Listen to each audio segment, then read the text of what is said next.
ఈరోజు చేయబోయే recipe meal maker curry అండి. ఎక్కువ మసాలాలు లేకుండా సింపుల్గా ఈజీగా ఎలా చేయాలో చూద్దాం. ముందుగా వాటర్ వేసి నానబెట్టాలండి. తర్వాత ఉల్లిపాయలు, కొత్తిమీర, కరివేపాకు, పచ్చిమిర్చి, టమాటాలు మిక్సీలో గ్రైండ్ చేసుకోవాలి. తర్వాత బాండీలో ఆయిల్ వేసి ఉల్లిపాయలు వేసి పచ్చిమిర్చి వేయాలి. దూరగా వేయించుకోవాలి. అల్లం వెల్లిగడ్డ పేస్ట్, పసుపు, నానబెట్టిన మిల్ మేకర్ వేసి కొద్దిగా ఉప్పు వేసి కలపాలి.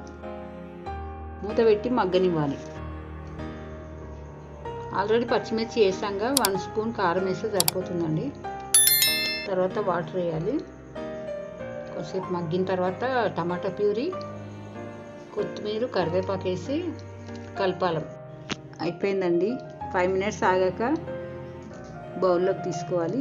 వేడి వేడి మిల్ మేకర్ కర్రీ రెడీ అండి. ఏం మసాలాలు లేకుండా సింపుల్గా తొందరగా అయిపోయేలా ఈజీగా అయిపోతుందండి. మీరు కూడా ట్రై చేయండి.